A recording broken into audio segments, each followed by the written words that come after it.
할렐루야. 오늘 제 아브라함, 창세기 강의 아브라함에 관한 6째 시간입니다. 이제 다음 시간 7째 시간으로 아브라함에 관한 말씀은 마감을 하게 되겠습니다. 그리고 이제 이삭으로 우리 들어가겠습니다. 오늘 말씀 제목은 약속의 아들과 육신의 아들이라는 제목입니다. 약속의 아들과 육신의 아들. 약속의 아들은 이삭이고 육신의 아들은 이스마엘이죠. 이스마엘. 이제 하나님께서 우리 창세기 21장 1절부터 8절까지 한번 한 절씩 같이 교독해서 읽겠습니다. 여호와께서 말씀하신 대로 사라를 돌보셨고 여호와께서 말씀하신 대로 사라에게 행하셨으므로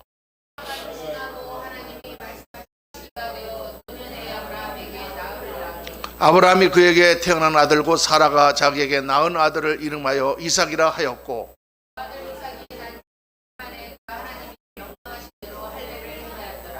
아브라함이 그의 아들 이삭이 그에게 태어날 때에 백세라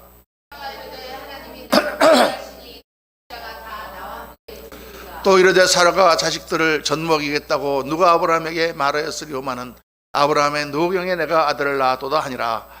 아이가 자라매 젖을 때고 이삭이 젖을 때는 날에 아브라함이 큰 잔치를 베풀었도다. 아멘. 자, 이제 약속의 아들, 이거 오신 메시아의 무형입니다. 하나님은 드디어 아브라함이 100세 되던 때에 사라의 몸에서 아들을 주셨습니다. 이스마엘을 그 전에 이제 아브라함이 낳았죠. 하갈의 여종 하갈의 몸에서. 왜냐하면 사라가 잉태하지를 못하니까 그 당시에는 여주인의 여종을 빌어서 그 몸을 빌어서 아들을 낳으면 그 아들은 바로 사라의 아들이 되는 것입니다. 그 당시의 풍습이고 그 당시의 법이고 그것은 조금도 비도덕적인 일이 아니고 당연히 아들을 낳아서 대를 이어야 되기 때문에 그래서 사라가 권고해서 하갈이 들어가서 아들을 낳게 하고 그 아들 이름이 이스마엘이죠. 이스마엘이 상당히 컸을 때 그때에 하나님께서 사라를 권고하사 오늘 말씀은 돌보시사 이렇게 나오는데 옛 번역에는 권고하사 이렇게 나옵니다. 권고하사. 그래서 아들을 주셨다. 100세의 아들을 보았습니다. 그 100세의 아들 낳은 아들 이삭은 하늘의 별보다 더 많은 자손을 내게 주리라 하신 그 약속의 씨앗이고요. 바다의 모래보다 더 많은 자손을 주리라 하는 건 약속의 씨앗입니다. 그 하나님이 때가 이를 때에 내가 내게 돌아오리라.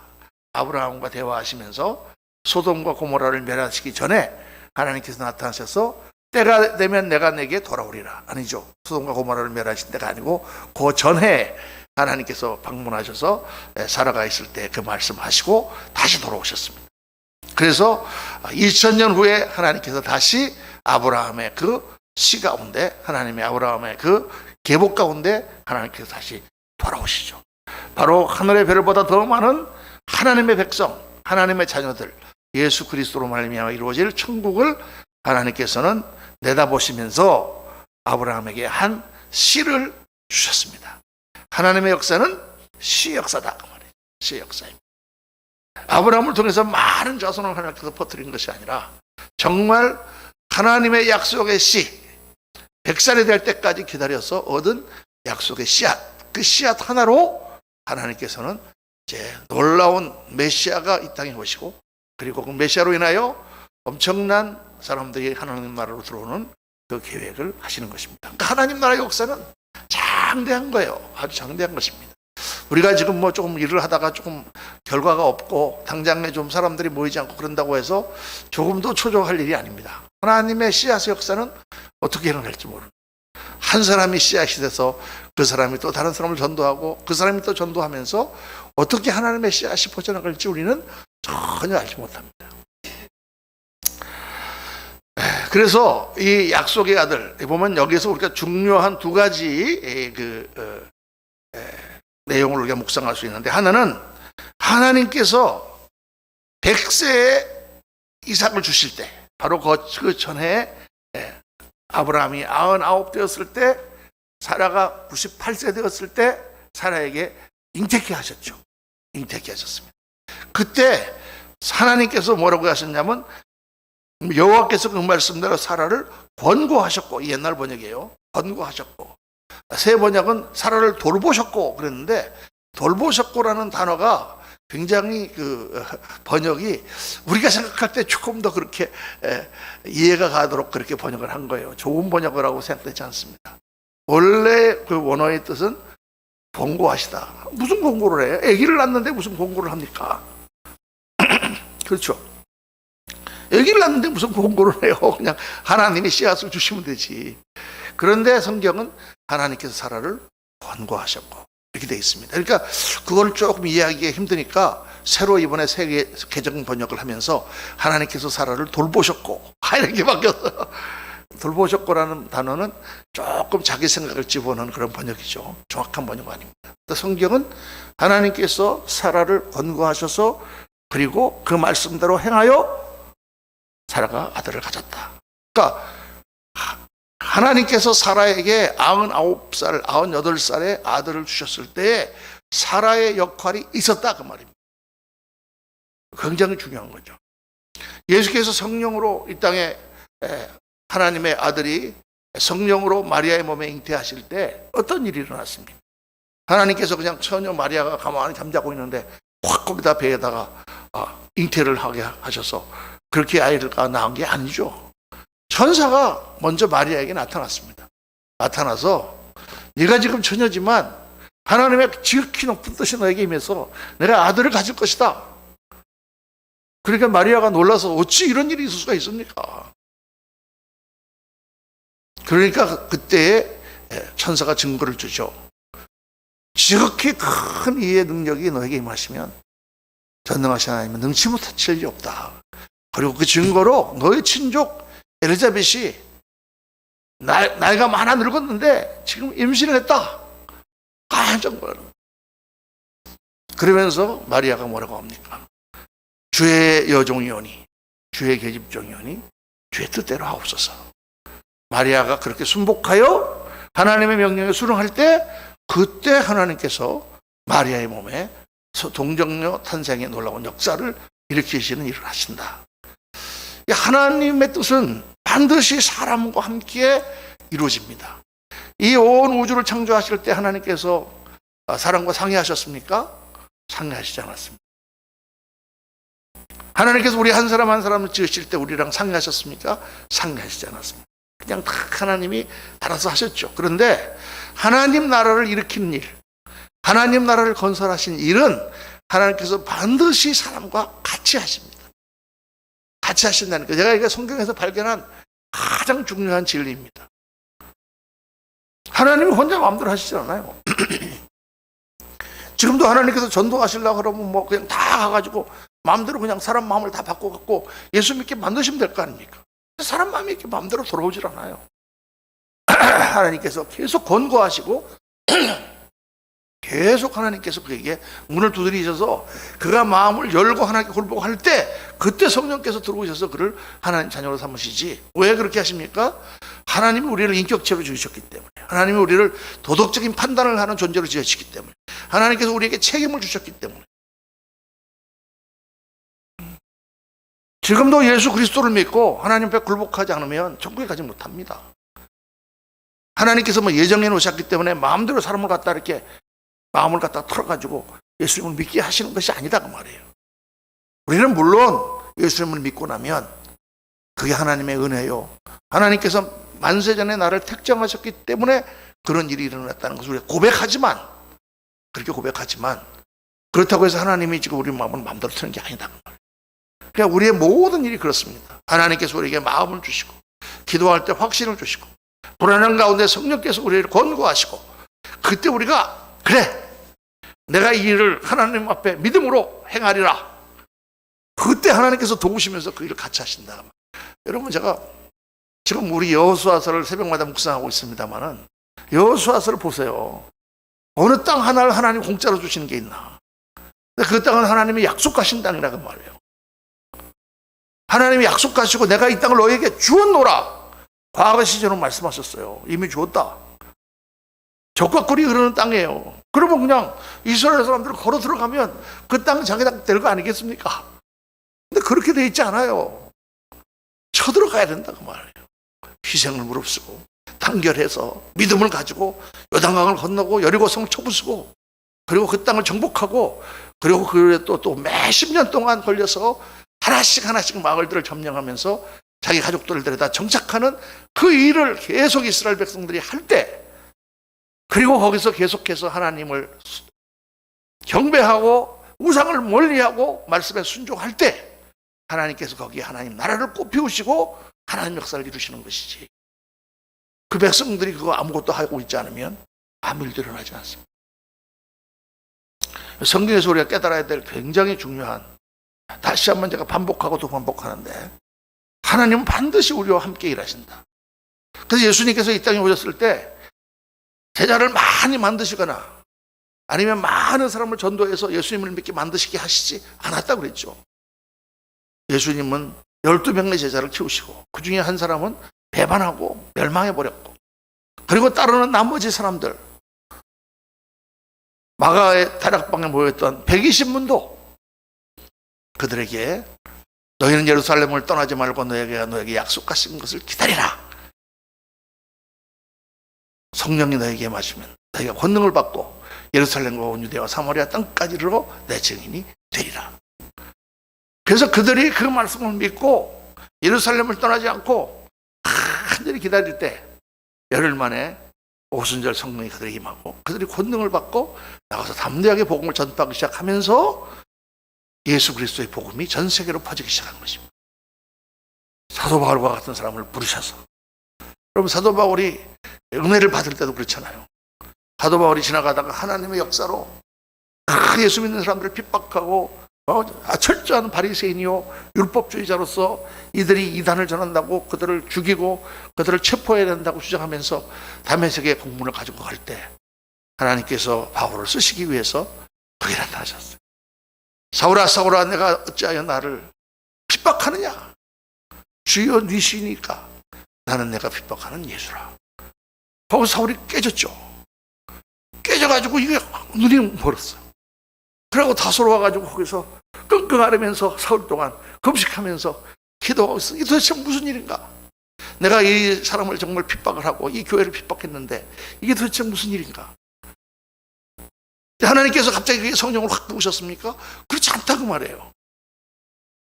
아나니아라고 하는 어떤 병신도에게 나타나셨어요. 하나님께서. 아나니아야, 너 지금 다소에 가면 사울이라 하는 자가 눈이 멀어갖고 지금 기도하고 있다. 가서 그에게 복음을 설명하고 안수해라. 아나니아가 아니 그 사람은 우리 잡아 죽이려고 지금 공문 갖고 온다는 사람인데 엄청 위험한 사람인데요. 아, 그 사람은 내가 택한 사람이다.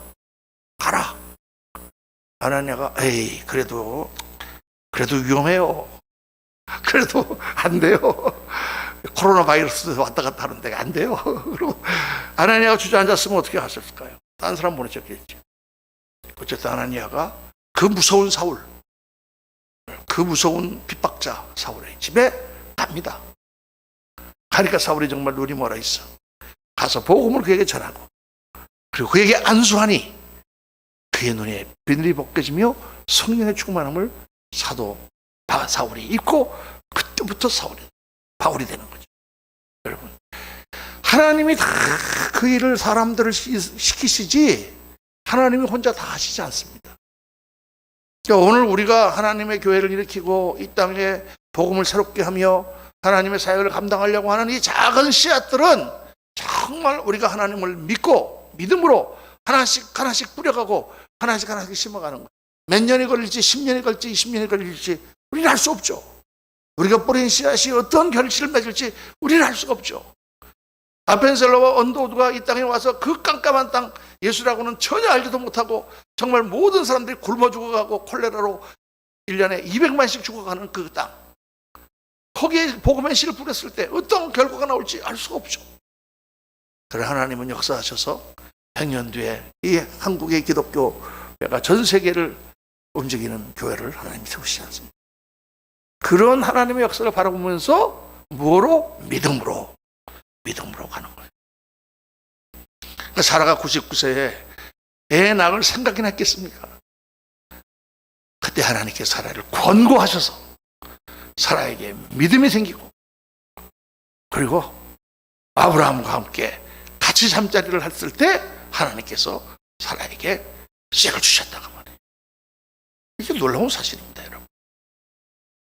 그래서 우리가 정말 사라를, 여호와께서 그 말씀대로 사라를 권고하셨고 여호와께서 그 말씀대로 사라에게 행하셨으므로 사라가 잉태했다. 이 사실을 우리는 깊이 묵상해야 됩니다. 하나님은 강제로 일하시지 않고 우리를 권고하셔서 함께 일하신다. 이번에 이제 우리 주일날 임직 받으시는 우리 세 분, 하나님께서 권고하셔서 하나님의 일을 하도록 부르신 줄로 믿습니다. 그렇게 하는 거예요. 저도 처음에 권고를 받아가지고 제가 목사가 되려고 할 때 얼마나 고민이 많았겠습니까? 찬성하는 사람은 하나도 없지. 나 자신도 확신이 없지. 정말 하나님께서 나를 부르셨는가? 정말 고민하고 또 고민하고, 내가 어떻게 될 것인가, 내 인생이. 그렇게 될 때에 어느 날 하나님께서 믿음을 주시고, 그래, 하나님께서 나를 부르셨다면 정말 작은 일이라도 하나 해서 하나님께 영광을 돌리는 것이 내게 최고의 인생이다 라고 깨닫고 목사가 된 거죠. 신학교 들어가서 얼마나 고생이 많았는지, 여러분, 공부가 얼마나 힘든지. 그렇게 부르심을 받고 신학교에 들어갔더니 갑자기 머리가 막 뛰어가지고 막 영어책을 읽어도 막 슐슐슐 머릿속에 막 다 들어오고, 그냥 막 시험 공부를 안 했는데도 그 기도만 했더니 그냥 그 다음날 막 시험을 100점 맞았어. 할렐루야. 그런 일은 전혀 일어나지 않았습니다. 가서 죽어라고 공부하고 그냥 24시간, 어떻게 학기가 시작하면 학기가 끝났는지도 몰라. 그 학기가 끝나서 페이퍼를 다 내고 시험을 끝내고 나면 몸살이 나가지고 그냥 일주일 동안 매 학기 알았습니다.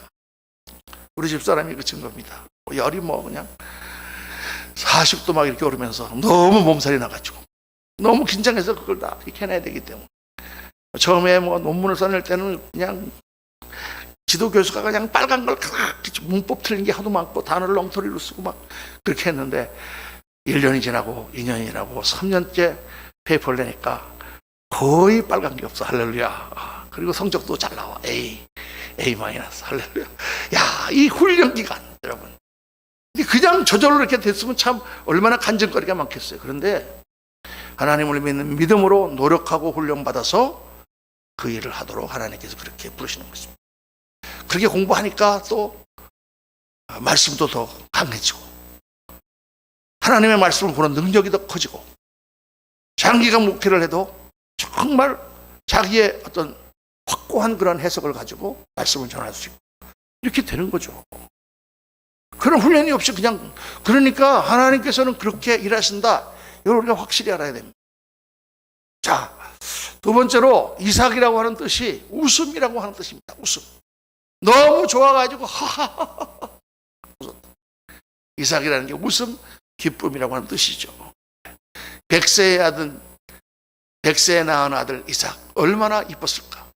아브라함과 사라에게 웃음을 준 이 아들, 이 아들은 2000년 후에 온 인류의 웃음이 될 하나님의 아들 예수 그리스도의 모형입니다. 자, 이삭이 예수 그리스도의 모형이다. 그거는요, 여러 군데에서 나타납니다. 첫째, 씨앗이라는 거예요. 이삭은 약속의 씨앗입니다. 하나님께서 아브라함에게 뭘 약속했죠? 하늘의 별보다 더 많은 자손을 약속하셨어요. 바다의 모래보다 더 많은 자손을 약속하셨어요. 그런데 그 약속하셔놓고 하나님은 몇 명을 주셨느냐? 한 명을 딱 주셨다. 그 씨앗, 예수 그리스도를 통하여 하나님께서는 큰 하나님의 나라를 이루실 것이죠. 그 큰 하나님의 약속과 언약 가운데 베들레헴에 한 명의 아기가 태어났으니 그분이 육신으로 이 땅에 오신 하나님 예수 그리스도다. 정확하게. 그리고 나서 이제 다음 시간에 우리가 마지막으로 아브라함을 묵상할 것이 바로 모리아산에 이 아들을 바치러 가는 장면이죠. 하나님께서 백세에 낳은 그 아들을 독생자 이삭, 독생자 예수 그리스도. 독생자란 말은 외아들이라 그랬죠. 아브라함으로부터 사라의 몸으로 난 유일한, 물론 이스마엘이 있지만 유일한 아들 이삭처럼 하나님이 이 땅에 유일하게 나오신 하나님 예수 그리스도를 이 땅에 보내셨는데 그게 독생자가 같죠. 그리고 그 독생자를 하나님께서 제물로 받으십니다. 제물. 그렇게 예수 그리스도는 제물로 드려지셔서 우리의 죄값을 대속하시는 십자가의 희생으로 우리의 모든 죄를 사하시는 화목 제물이 되셨죠. 그래서 이삭이 똑같은 모양입니다. 순종의 모양. 어린 양, 도살장으로 끌려간 어린 양과 같은 그런 이삭의 모습. 바로 그 모형으로 하나님께서는 이삭을 주셨다. 근데 여기서 지금 중요한 게 또 하나 나오는데 그거는 뭐냐? 쫓아내야 하는 육신의 아들입니다. 육신의 아들, 바로 이스마엘의 이야기예요. 이스마엘 이야기를 우리 한번 읽어보시겠습니다. 창세기 21장 11절부터 우리 한번 한 절씩 교독합니다. 아브라함이 그의 아들로 말미암아 그 일이 매우 근심이 되었더니 하나님이 아브라함에게 이르시되 내 아이나 내 여종으로 말미암아 근심하지 말고 사라가 내게 이른 말을 다 들으라. 이삭에게서 나는 자라야 내 씨라 부를 것임이니라. 자, 여기 보면은요, 이 아브라함이 이제 사라가 이삭이 젖될 때가 됐는데 이제 다 컸는데 어느 정도 이제 유치원 정도 다닐 만한 그런 나이가, 유치원까지는 아니고 이제 그 뭐 어린이집 정도 다닐 만한 그런 나이가 됐는데 이스마엘이 큰 아이가 와서 얘를 갖고 이렇게 노는 거예요. 논다는 게 이게 어떤 식으로 했는지 모르겠는데 하여간 사라가 보기에 굉장히 불편했어. 아니 제가 어떻게 우리 아들을 저러는가. 그래서 사라가 아브라함에게 하갈하고 이스마엘을 쫓아내라 그런다. 그러니까 아브라함이 굉장히 곤란하잖아요.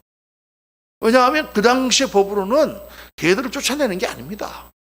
이스마엘도 자기 똑같은 아들이에요. 사실 이스마엘도 사라의 아들이에요. 여종의 아들이기 때문에. 여종 거는 곧 내 거나 마찬가지야. 그렇죠? 종이니까. 노예니까. 그러니까 그 이스마엘을 자기가 다 아들로 취해서 그렇게 당연히 이스마엘이 장자가 되고 그 다음에 이삭이 차자가 되는 그런 상황입니다. 그런데 사라가 질투를 하는 거예요. 어떻게 보면 이삭 때문에 좀 참고 그냥 넘어가지. 그리고 여러분 이삭이 나기 전에 아브라함이 이스마엘을 얼마나 사랑했겠습니까? 그 부인이 아기를 못 낳고 그렇게 된 상황에서 그 여종의 아들이지만 그 아들이 정말 이렇게 잘하는 걸 볼 때 얼마나 이스마엘을 사랑했겠냐고 말이에요. 그런데 그 이스마엘을 사라가 쫓아내라 그러니까. 그래서 아브라함이 근심이 됐어요. 이거 어떡하면 좋은가? 그때 하나님께서 나타나셔서 아브라함에게 사라의 말을 듣고 하갈과 이스마엘을 쫓아내라. 아니 왜 하나님이 이런 말씀을 하시는가? 그래서 사라가 아이를 잉태하지 못해서 사라의 여종을 통해서 아이를 낳게 한 것은 당시에 자연스러운 일이었고 분호독도 불법도 아닌 당시의 풍습이었고 당연히 이스마엘이 장자가 될 권한까지 가지고 있었던 그런 상황이다가 말이에요. 지금으로 볼 때는 무슨 뭐 어떻게 자기 부인이 아니고 무슨 뭐 씨바지를 갖고 아기를 낳나 지금은 이렇게 생각할지 몰라도 그 당시에는 그게 아주 자연스럽고 당연히 그렇게 해야 되는 그런 풍습이었단 말이에요. 그런데 하나님은 떠나보내라. 왜 하나님은 하갈과 이스마엘을 쫓아내라고 지셨을까요? 왜 이삭에게 나는 자라야 내 씨라 부를 것이다 라고 하셨을까요? 이 사건은 단순한 사라의 질투를 떠나서 하나님의 구원 역사를 보여주는 모형이 이 안에 들어있다는 것입니다. 그래서 하나님의 구원 역사를 보여주는 거예요. 이스라엘 백성들에게 먼저 하나님께서 율법을 주셨잖아요. 율법을 주셨어요. 그 율법이 바로 종의 아들 하갈의 아들 이스마엘과 같은 거라는 거예요. 그런데 그 율법은 이스라엘 백성을 구원하지 못합니다. 왜 구원하지 못합니까? 율법이 완전하지 못해서가 아니라 이스라엘 백성들이 죄 때문에 그 율법을 다 지킬 수가 없다 그 말이에요. 단지 그들의 죄를 드러낼 뿐이다. 그래서 그 죄를 깨달은 백성들에게 하나님께서 예수 그리스도를 보내셔서 그분의 은혜로 말미암아 구원을 받게 하시는 역사를 일으키시는데 바로 그 모델로 아브라함의 두 아들을 통해서 우리한테 보여주신다. 그래서 갈라디아서 4장 22절에 보면 우리 다 같이 한번 읽어보겠습니다. 기록된 바 아브라함에게 두 아들이 있으니 하나는 여종에게서 하나는 자유 있는 여자에게서 낳다 하였으며 여종에게서는 육체를 따라 낳고 자유 있는 여자에게서는 약속으로 말미암았느니라. 이것은 비유니 이 여자들은 두 언약이라. 하나는 시내사부터 종을 낳은 자니 곧 하갈이라. 이게 무슨 말이냐? 아브라함이 두 아들을 낳았는데 하나는 종의 아들이고 하나는 자유인 여자의 아들이다. 이 두 아들을 통해서 이것을 비유로 하나님께서는 말씀하셨는데, 하갈은 육체를 따라 낳고 이삭은 말씀을 따라 낳았다. 이게 뭐예요? 하나님께서는 사라를 통하여 그에게 자식을 주실 것을 약속하셨죠. 약속의 말씀이 있었죠. 그런데 시간이 지나도 계속해서 기다려도 아들이 나오지 않으니까 어떻게 방법이 없을까? 이 상황에 하나님이 역사하시지 않지? 하고 하갈이라고 하는 종을 데려다가 아들을 낳는 인간적인 방법을 썼다고 말이에요.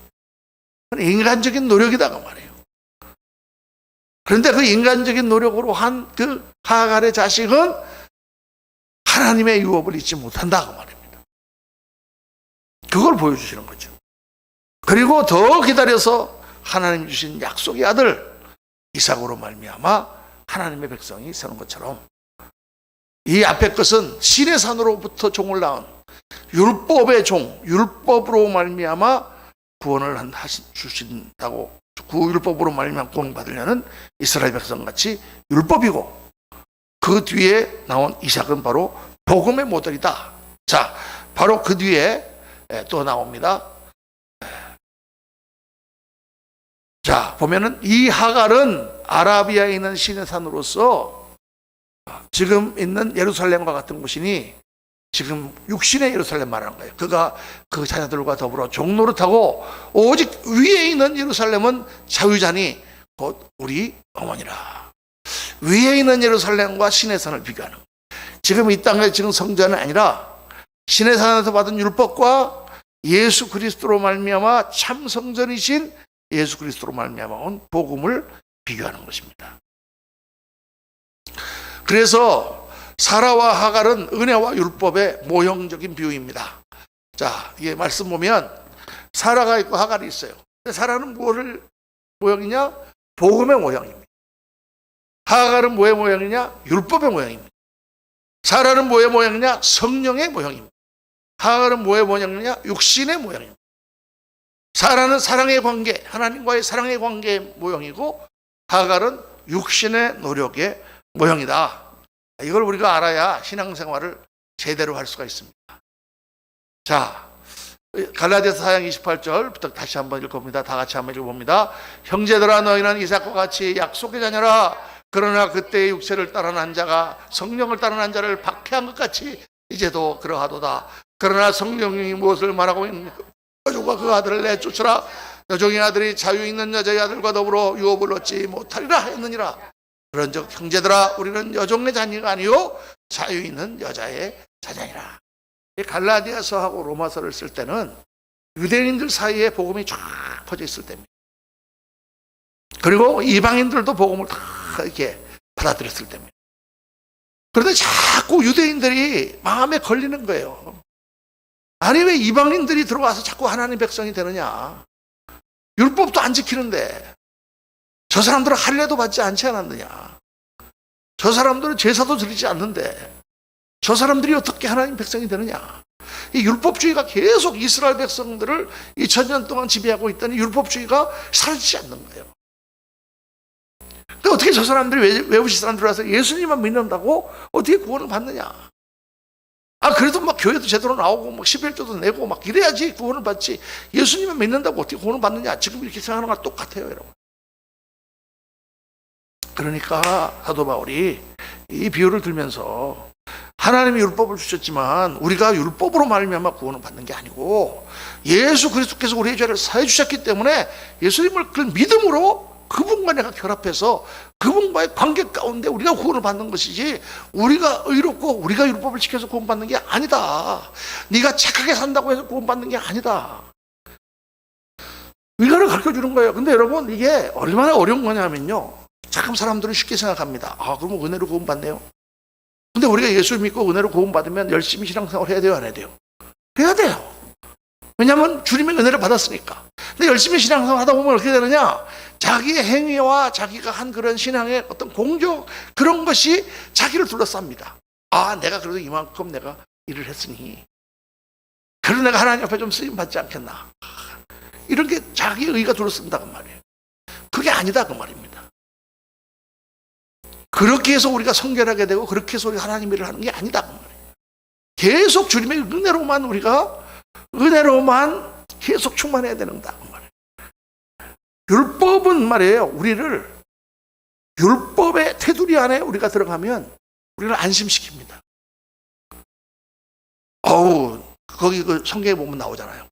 어떤 세리와 바리새인이 성전에 들어가서 기도하는데, 바리새인이 딱 먼저 기도합니다. 손을 들고 하늘을 바라보고, 하나님 감사합니다. 저 세리같이 저를 만들지 않고 저를 이렇게 바리새인으로 만들어줘서 다른 사람들이랑 구별되게 하시고, 그리고 저는 일주일에 2번씩 금식하고 11조를 내고 우리는 안식일을 철저하게 지킵니다. 하나님 감사합니다. 그 말의 뜻에는 뭐가 포함되느냐, 내가 일주일에 2번 금식하고 11조 내고 내가 내 안식일만 잘 지키면 끝! 더 이상 나는 필요 없어. 나는 천국 간 거야. 근데 하나님은 그거 지키는 게 중요한 게 아니라 너와 나의 관계가 어떻게 되느냐가 중요하다. 그것만 딱 지키면 하나님과 나와의 관계가 아무 문제가 없습니까? 한번 예를 한번 들어볼게요. 아버지가 아파갖고 지금 중풍으로 지금 병원에 누워 있습니다. 그래서 내가 딱 정했어. 하루에 한 번 아침 10시에 딱 찾아가서 아버지를 가서 면회하고, 가서 10분 동안, 매일 갈 수는 없으니까, 어떻게 하루 종일 있을 수 없으니까, 나도 직장 다녀야 되니까 10분 동안 와서 아버지를 보겠습니다. 아버지가 그래라. 아침에 왔냐? 그래 고맙다. 그리고 끝. 아버지를 사랑하는 마음도 별로 없고, 가서 그냥 10분 동안 아버지를 보기만 했으면 내 의무는 끝. 그게 그 사랑과 아버지의 관계냐 그 말이에요. 그게 아니다. 그런 율법적인 행위로 우리의 모든 신앙생활이 끝났다고 생각하면 안 된다 그 말이에요. 중요한 것은 주님과 나와의 관계예요. 관계. 아버지가 너무 사랑하는 아버지가 몸이 아파 있으니까 가서도 마음이 아프고, 아침에도 가봤지만 저녁 때도 또 한 번 가서, 꼭 가야 되는 건 아니지만, 또 아침에 혹 못 가는 때가 있더라도 그래도 그 마음만은 아버지께서 아시네. 이게 지금 완전히 다른 차원이라는 것입니다. 율법을 따라 지키면은 사람들이 율법이 자기의 쉴드가 돼서 율법만 잘 지키면 자기가 의롭다고 생각해요. 근데 전혀 그렇지 않습니다. 의롭지 않죠. 아주 안 의롭습니다. 율법을 지키는 것은 그냥 모양일 따름이지, 정말 하나님과의 나와의 관계가 어떤 관계인가. 어떤 분은 그래요. 어떤 자기가 무슨 일을 하려고 하면은 막 겁을 먼저 내는 거예요. 이거 막 하나님이 나를 벌 주시지 않을까. 교회에서 무슨 직분을 받았는데 이 직분을 잘못 받으면 하나님이 벌 주시지 않을까. 아직 자격도 없는데 직분을 받으면 벌 주시지 않을까. 그래갖고 막 사업도 당망하게 하고 막 그러시지 않을까. 막 이런 걱정들을 하는 거예요. 이렇게 무서워서 우리가 하나님 섬깁니까? 나 같은 자를 하나님 부르셨다 그러면 정말 왜 부르셨을까? 자격도 없는 자를. 정말 하나님이 나같이 자격도 없는 자를 부르시니 정말 감사합니다 하고, 뭐 어떻게 되든지 간에, 실수를 하든지 간에, 넘어지든지 간에 나를 부르신 이가 아실 테니까 가서 그냥 하나님 앞에 엎드리고 그렇게 섬기는 거죠. 하나님이 내가 실수할 걸 아실까 모르실까? 아셨죠. 나를 부르실 때 다 아셨죠. 그러니까 내가 하나님 앞에 완벽해야만 내가 하나님 앞에 무슨 일을 할 수가 있다? 그거 자기 의죠. 하나님의 힘으로 하는 게 자기 힘으로 하려고 하는 거예요. 여러분, 이런 것들이 우리 신앙생활에 얼마나 많이 들어와 있는지 몰라요. 엄청나게 많이 들어와 있습니다. 그래서 여러분 잘 보세요. 구원은 율법이 아니라 은혜로 받습니다. 아멘입니까? 다 아멘할 겁니다. 그렇죠. 뭐 우리가 어떻게 율법으로 구원받습니까? 다 은혜로 예수님의 십자가의 보혈의 은혜로 구원받죠. 그러면 성결은 어떻게 합니까? 내 노력으로 합니까? 내 노력이 없으면 안 돼요. 물론 하나님이 나를 권고하셔서 하시기 때문에 내가 하나님의 부름에 응답하는 노력이 있어야 되지만은 내 힘으로 해보면 안 됩니다. 그래서 뭐로? 성령의 능력. 하갈에 의한 것이 아니라 이삭이 주신 약속의 시작대로 성령님의 능력으로 가야 되는데, 성령님의 능력으로 가려면 어떻게 가야 돼요? 주님과 나와의 사랑의 관계가 열쇠다가. 주님을 내가 사랑하니까 실수하고 넘어지지만 회개하고 주님 앞에 엎드리고, 하나님 나 이렇게밖에 못합니다. 어떻게 하면 좋겠습니까? 하나님께서 우리를 붙드시고 우리에게 은혜를 주시고 깨닫게 하시고 변화시켜 주시고 그렇게 하시는 겁니다. 그래서 여러분, 포도나무와 가지의 비유를 잘 생각해 보십시오. 예수님께서 요한복음 15장에 나는 포도나무야 너희는 가지니 너희가 내 안에 있고 내가 너희 안에 있으면 너희가 저절로 열매를 맺나니, 열매 맺지 못한 가지는 다 끊어버리는데 열매 맺는 비결은 주님께 붙어 있는 거다. 이걸 깨달아야 됩니다, 여러분. 그러니까 우리가 열심히 새벽기도 나오고 열심히 일하고 막 열심히 하나님 봉사하고 하는 이 모든 것 가운데 늘 주를 향한 마음, 주님께서 나에게 이 일을 주시니 너무 감사하고 하나님의 은혜가 너무 감사하고, 그렇게 막 은혜로 가야 되는 거예요. 제가 처음에 목회를 할 때 신학교에서 아까 제가 공부할 때 얘기를 했잖아요. 페이퍼 쓰는 게 너무 어렵다고. 논문 쓰는 게 매 학기마다 4과목 5막 했는데 다 논문을 써야 되니까. 근데 그거는 한 학기에 한 번 돌아오고 한 번 그냥 보름 그냥 확 죽었다 깨어나면 다 쓰잖아요. 그런데 목회를 시작하니까요, 설교가 매주 돌아와요. 매주. 와, 이걸 어떡해. 자고 나면은 월요일 화요일 수요일 지나가고 그냥 목요일 되는데, 그때부터 초조해 시작하는데 토요일 날 돼도 뭘 설교할지가 생각이 안 나서 주보를 못 만들고 새벽 3시에 토요일 날, 주일 날 새벽 3시에 주보를 만들 때 됐다니까요. 얼마나 그렇다고 설교를 안 할 수는 없잖아요. 야, 참 피가 말라요. 피가 말라. 그러다 보니까 막 이거 주일 설교가 얼마나 지겨운지. 근데 어느 날요, 하나님이 딱 깨닫게 하시는 거예요. 뭘 깨닫게 하시느냐? 하나님께서 나 같은 자를 부르셔서 하나님의 말씀을 증거하는 일이 얼마나 즐거운 일이냐? 왜 내가 이것을 지겹게 생각하고 있냐? 이 황감하고 이 귀한 일을 미리미리 연구하고 기도하고 그냥 전하면 되지. 은혜는 누가 주세요? 하나님이 주실 텐데. 내가 은혜를 주려고 하니까, 내가 감동을 줘야 되니까, 내가 뭔가 성도를 변화시켜야 되니까, 이게 쉽냐고. 이게요, 설교가. 웬만큼 설교해도 알아듣지도 못하는데 그 말을 듣고 감동을 받고 그리고 또 변화가 일어나야 되니까, 이게 아니로구나. 그래서 그때부터 하나님께 맡기고 하나님 주시는 말씀을 붙들고 이 설교 말씀을 준비하는 게 이렇게 생기기 시작했어요. 새벽 기도 때 주님 이 말씀을 주십시오. 기도하면 탁 말씀을 떠오르게 하시고 탁탁탁 새 포인트를 줘. 그러면 준비가 안 돼도 그냥 그 새 포인트를 딱 갖고 나가면은 그냥 은혜가 되는 거. 할렐루야. 오히려 막 짜갖고 막 이렇게 한 건 더 안 돼. 사람들이 오늘 목사님 설교가 나 복잡해요. 근데 정말 하나님이 주시는 그 말씀들이 정말 이렇게 뭐라고 말할까? 하나님께서 이렇게 깨닫게 해주시는데요. 여러분 정말 너무 재밌습니다. 정말 몇 번씩 창세기 읽었잖아요. 앞에 아브라함과 이삭과 야곱 이거 몇 번씩 읽었잖아요. 그런데 나만 발견한 게 있다니까. 할렐루야. 수많은 그 신학자들과 수많은 주석들과 카리스 주석 무슨 주석과 꽉 찾는데 아무데도 없는데 딱 하나님께서 나에게 주시는 말씀이 있다고 말이에요. 야, 우리 성도들한테만 몇 명 전하려니까 얼마나 아까운지. 근데 아까워할 게 없어요. 제가 이렇게 목회를 처음 시작하고 개척교회를 할 때 정승일 목사님이라고 계셨는데 이성복 목사님의 사위입니다. 뉴욕에 있는 한빛교회 담임 목사님이셨는데 연세가 많으셨어요. 그 정승일 목사님이 우리 교회에 조그만 교회인데 와서 부흥회를 해주셨어요. 그런데 그때 딱 말씀하시더라고요. 문 목사님, 문 전도사님, 그 전도사예요. 전도사님. 말씀이 떠오르면 수요일이 됐던 새벽 예배가 됐던 하세요. 아끼지 말고. 그 기가 막힌 말씀이 떠올랐는데 이건 수요 예배하기 너무 아까워. 주일날 이렇게 놔둬야지. 이렇게 하지 말라는 거예요. 왜?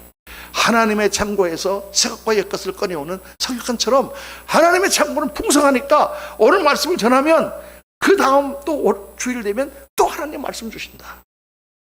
그러니까 하나님 안에 붙어 있으면 저절로 열매를 맺나니. 이렇게 되니까 그 다음에는 설교가 재밌어지고 목회가 신이 나는 거예요. 그때까지는 짐이고 종처럼 그거에 매여 가지고 사는 거죠. 우리들의 신앙생활이 다 그렇습니다, 여러분.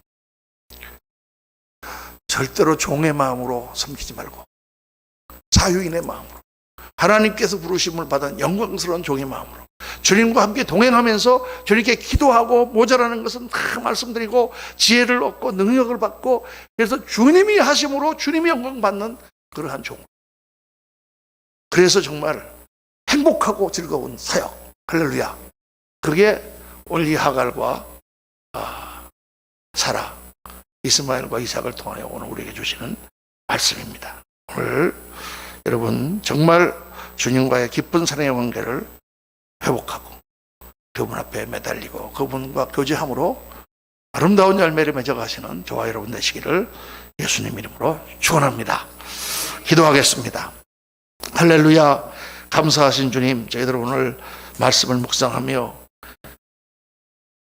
하갈을 통하여 낳은 이스마엘과 사라를 통하여 낳은 이삭, 이 둘을 하나님께서 보여주시고 그 가운데 하갈과 그 아들을 쫓아내심으로 왜 우리가 복음으로 살고 은혜로 살고 성령으로 살고 하나님과의 관계로 이 모든 것을 해야 되는지를 가르쳐 주셨습니다. 아버지 하나님, 정말 저희들 율법으로 신앙생활하지 않게 하시고 신앙생활이 더해갈수록 은혜로 충만하고 기쁨으로 충만하고 감사로 충만하고 즐거움으로 충만하고 하나님과 더불어 하는 모든 사역을 즐기는, 주님 오실 때까지 즐기고 주님 앞에 갈 때까지 누리는 저희들의 신앙생활이 되도록 하나님 은혜 베풀어 주옵소서. 지금은 우리 구주 예수 그리스도의 무한하신 은혜와 우리 아버지 하나님의 영원하신 사랑과 성령님의 충만 교통 역사 축복하심이 오늘 말씀을 듣고 율법적인 신앙이 아니라 자유자의 신앙으로 성령 안에서의 하나님의 능력으로 하나님과 교제함으로 모든 것을 이루어가기로, 그러한 신앙생활로 나아가기로 결단하고 돌아가는 사랑하는 모든 주님의 존귀한 자녀들 머리 위에 지금부터 영원토록 함께 하시기를 간절히 축원하옵나이다. 아멘, 아멘, 아멘.